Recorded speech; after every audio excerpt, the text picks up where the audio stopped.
This week, we have so much love to give, and so do the vulnerabilities and vendors. As Microsoft delays Patch Tuesday, a very SAMI-like vulnerability is in the news, big IP encryption problems, crashing bind, 13 flaws, and 13 executions.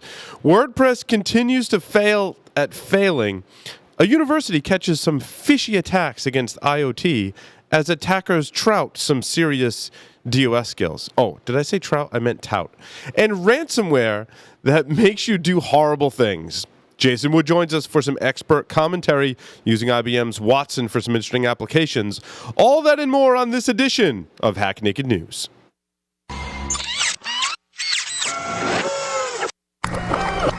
This is a Security Weekly production.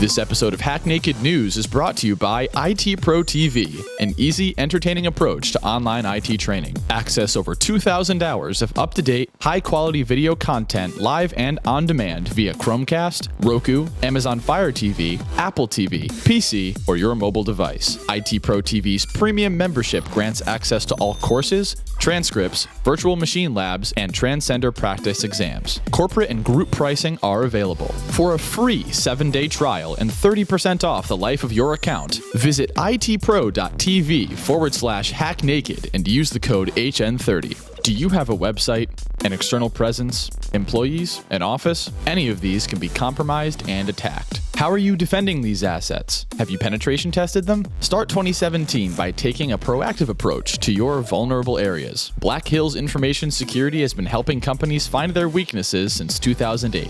Email consulting@blackhillsinfosec.com to see how they can help you sleep better at night. Gain control of cyber risk with Tenable.io, the first vulnerability management platform built for today's elastic assets like cloud, containers, and web apps. Discover a fresh, asset-based approach that prioritizes vulnerabilities while seamlessly integrating into your environment. Improve ROI with the first elastic licensing approach based on assets, not IP addresses. Tenable.io delivers the data and context you need to secure your elastic attack surface. Start your free Tenable.io trial by visiting tenable.io. Welcome to Hack Naked News. I'm your host, Paul Asadorian, broadcasting live from G-Unit Studios in Rhode Island, reporting on the security news for today, Tuesday, February 14th, 2017, the Valentine's Day edition. Of course, we've got some announcement. IT Pro TV's upcoming courses include Cybersecurity Analyst Plus, CCNA Cyber Ops, ITIL Operations Support and Analysis, Penetration Testing, Ethical Hacking V9. IT Pro TV is introducing a new membership level soon. All current premium members will be granted the highest membership level available, so sign up today. Visit itpro.tv/hacknaked and use the code HN30. Attend InfoSec World Conference from April 3rd through the 5th in Orlando, Florida. Tons of great talks, and Security Week listeners get 10% off if you use the code OS17-SW. Find out more at infosecworld.misty.com. And Source Boston's happening April 24th through the 27th for training and some awesome talks. Use the code Security Weekly for $100 off either a conference ticket or one of the trainings. Find out more at sourceconference.com. On to the news for this week. Microsoft Patch Tuesday has been delayed. This just in from Microsoft. They say this month we discovered a last-minute issue that could impact some customers and was not resolved in time for our planned updates today. After considering all of the options, we made the decision to delay this month's updates. We apologize for any inconvenience caused by this change to the existing plan. No reason was given other than a collective, "Aw," because I really wanted to say, from Microsoft with love, as I like to do when Patch Tuesday overlaps with Valentine's Day and I get to make a James Bond reference. Now I can't. So not much else was said. Some speculate it could be due to the recent changes in the update procedures as Microsoft was scheduled this month to switch from individual to monolithic updates. Valve has eradicated a serious bug in Steam. That's the website that allows users to create profiles for some of their games. This one brings back some memories, as Valve has that pretty serious bug that allows attackers to be able to create malicious profiles that, when visited by a user who's logged into the site, the malicious profile will steal your information, including redirecting them to attack sites, spending their market funds, or possibly make malicious changes to their user profiles. This is similar to the Sammy worm that hit MySpace several years ago. Simple cross-site scripting bugs such as this one still plague the internet today, even though they're easier to spot and fix than ever before. A newly discovered flaw in HTTPS has affected over 1,000 sites. Going back in the Security Weekly time machine yet again, we see a new bug in TLS present in several F5 big IP load balancers and firewalls. Attackers are able to send malicious packets and force the devices to leak clear text data from memory, which reminds us of the previous attack that did that as well, which could lead to the crypto keys being disclosed. Sites are patching as we speak. Let's hope it goes fast enough and not as slow as it was for Heartbleed, which was the other very similar attack. For those of you playing keyword bingo at home, that one's worth 5 points. The former NSA chief, General Alexander, says the cloud will save you. That's right. General Keith Alexander, formerly the head of the National Security Agency, until he retired from his post in 2014 and is now the CEO of IronNet Cybersecurity. He says the cloud can help enable that common defense, providing an opportunity to bring small and mid-sized organizations the security they need. And I quote, he says, as we go forward, this cloud thing is going to keep moving. Alexander goes on to say it helps small and mid-sized companies. That's the trend. It will be great for big companies, but it's a lifesaver for small and mid-sized companies. A resounding endorsement for the cloud for sure. Let's hope at RSA they're also talking about how to secure data applications and users in the cloud because, well, even with the cloud, we still have all those things to secure. A high-severity vulnerability in bind could lead to a crash. ISC bind versions 9.88, 9.9.3-S1, 9.9.3, 9.9.10. All right, I'm not going to go on. There's a bunch of vulnerable versions. You can read about them on the internet. And they're vulnerable to denial of service attacks if you're using two specific functions. This condition has been reported to cause a null pointer issue, leading to a segmentation fault. ISC bind users are encouraged to patch. So go get on with that patching stuff. Speaking of patches, Adobe has patched 13 code execution vulnerabilities in Flash. That's right, today, February 14th, 2017, it has just been announced there's another round of 13 Flash vulnerabilities that lead to code execution. To think we're still patching flaws in Adobe Flash today is astonishing. In an even more alarming rate than ever, as there are 13 that was updated as part of the regular patch cycle. And that's just the normal course of business for Adobe when it comes to Flash. Adobe said that Flash versions 24.0.0.194 and earlier are vulnerable and that users should immediately upgrade to 24.0.0.221. All the flaws were rated highest severity for Windows, macOS, and Chrome. So get updating and remove Flash from your systems ASAP. More than 1.5 million WordPress blogs have been defaced. Was everyone not listening when I talked about the WordPress vulnerability like a couple of weeks ago? And I said it's really important for you to patch this, and then you didn't. At least 1.5 million of you, or at least 1.5 million sites, were defaced.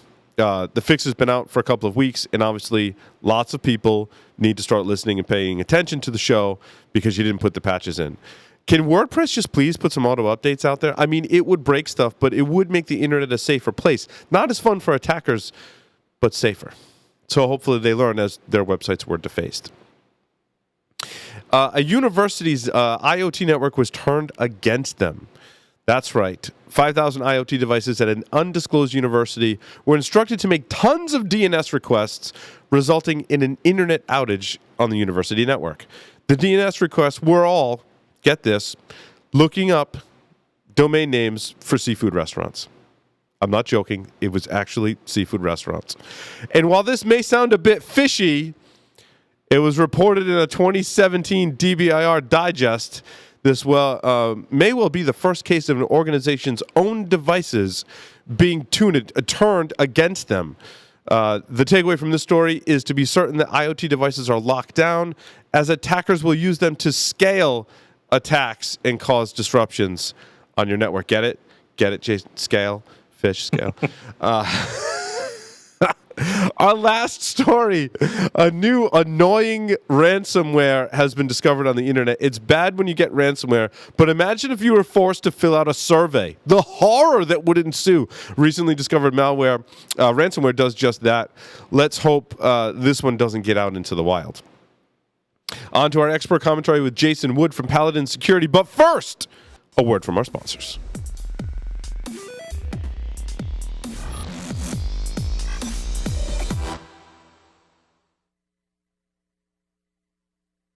LogRhythm's Netmon Freemium delivers real-time network visibility to quickly identify emerging threats in your IT environment. Netmon Freemium is a free commercial-grade network forensics and traffic analytics solution.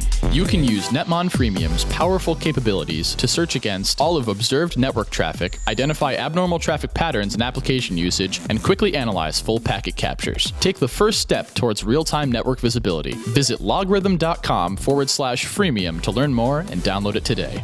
Has your network been breached? CyberReason can help you answer this question. CyberReason products hunt for threats within your network and eliminate them in real time. To CyberReason, real time means within seconds. Founded by former military hackers who don't play by the rules, they've built this experience into their platform. Harness ingenuity and imagination, not just code, to defeat hackers. CyberReason. Disrupt the adversary and let the hunt begin. Welcome back, everyone. I'm here with Jason Wood from Paladin Security. Jason, welcome to the show. Hey, Paul. Thanks for having me back. Yes, wonderful to have you. And you're going to talk about Watson. IBM's been touting Watson and touting it in the security community, so I'm curious what you have to say about IBM's Watson. Yeah, this was kind of an interesting article. It was released yesterday by Wired, and the title of it is Tony Stark has Jarvis, and now IBM has Haven.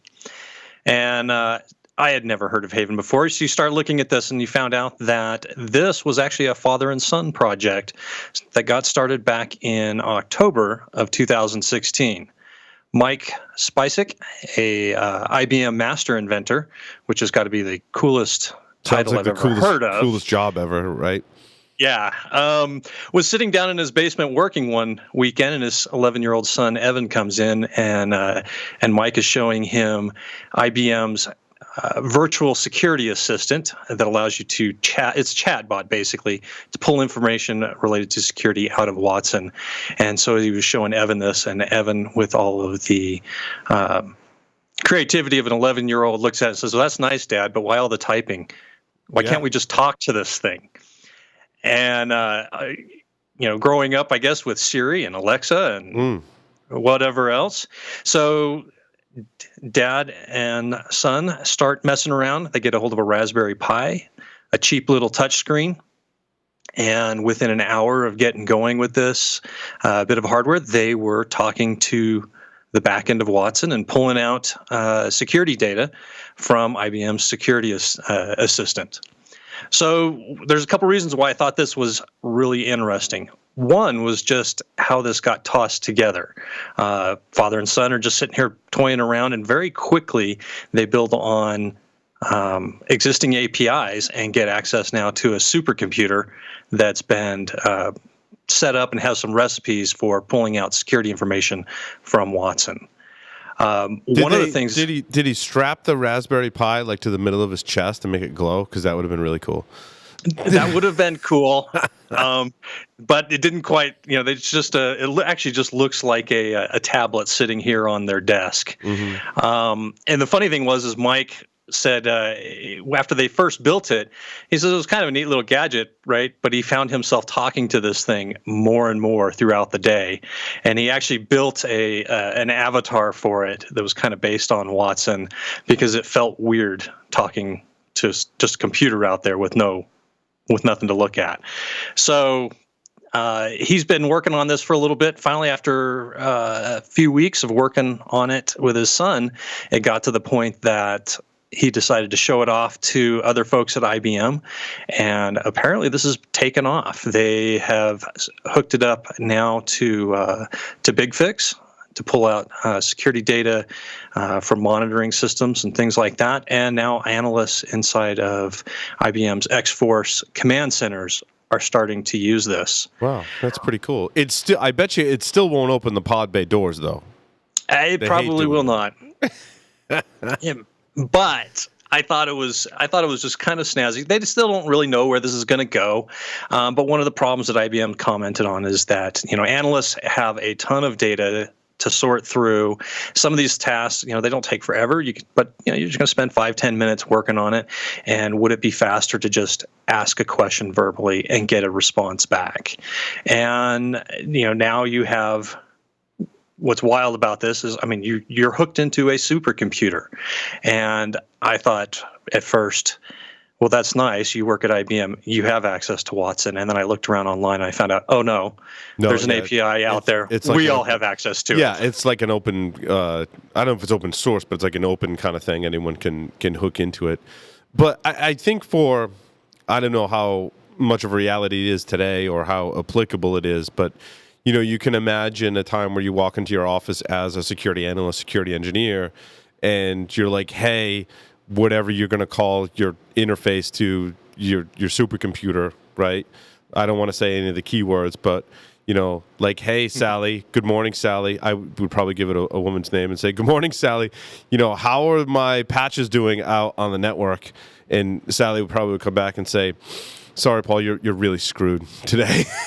There's lots of things to patch, But I listening to it, like a lot of people listen to these podcasts, it could be kind of neat to have that audio, like while you're checking your email kind of thing. There is information about your network being relayed back to you from the system. I'd like to hear from people who have tried that. I think it's pretty cool. Yeah, I thought it was interesting. Was it at DerbyCon last year? Ed Scotus talked about building his own Jarvis out of Siri. Mm-hmm. Well, these guys have done something similar. They've leveraged a chatbot out there that is aimed at security. But what's interesting to me about this is just how rapidly they did this. And one of the things that's always wild about technology is how things like this can pop up. They look like a toy at first. It starts to get some traction, and all of a sudden it starts becoming useful. And the security world just changed. It would be interesting, though. It does open up some interesting attack vectors. Like you said, you didn't want to say any of the keywords for our voice digital assistants because they're always listening, which is scary. That's right. And order a bunch of dollhouses or something like that. Right. But That is something else we now have to start looking at securing, right? You call in, you leave a voicemail in the middle of the night, and exactly, hey, exactly. You remove all the patches, would you? Yeah, and so the way that I've seen security be built around these voice-activated systems is they don't accept commands that could potentially impact security, like the Amazon Echo platform doesn't let you unlock things through your home automation system. The integrations I've seen with Slack, which is very similar to what you're describing in this article, where the status of all of your deployed containers for your cloud go into your Slack channel so developers can monitor what's going on. You can't send commands and say, remove all of my Docker instances for today, So it's only the ability to retrieve information. I can see it progressing where, yes, you would issue commands. And as you pointed out, Jason, the problem with that is how you authenticate people and how you prevent unauthorized people from using that interface. Amazon's solution to the problem is really lame. They're like, oh, you can just put a passcode, so I have to verbally say a passcode. Like, the first time my kids hear me say the passcode, they're just going to use the passcode to order random stuff. That's not... so I just do user awareness in education with my kids at home. I'm like, don't order stuff from the keyword, right? Don't do that, because if you do, I'm going to see it, right? And that's usually enough of the deterrence. So, and the keyword there is usually. Usually. It's not to say I don't get boxes of crayons and Play-Doh and stuff like that. But where did this come from? Yeah, my son is gotten very good at shoulder surfing and things like that on my mobile devices. Oh yeah. Just to see what my code is. And it's like, crud, I got to change it again. Anyhow, it's fun. It's fun. Well, and two-factor authentication would be interesting for this as well. And it's kind of funny that one of the reasons we implement two-factor authentication is to prevent our children from accessing our accounts. There you go. So awesome. Yeah. Closing thoughts on this story, Jason? I just think it's really cool to see where this is going to go. I think it's cool to see the spark for it come out of an 11-year-old kid. I mean, this is the up and coming generation, and they're getting used to talking to things. So right. They're going to start expecting this and demanding this type of thing. So it's going to be an interesting ride just to see where it goes. Something to watch. Absolutely. Jason, thank you so much for appearing on this edition of Hack Naked News. Thanks everyone for listening and watching. We'll see you next time.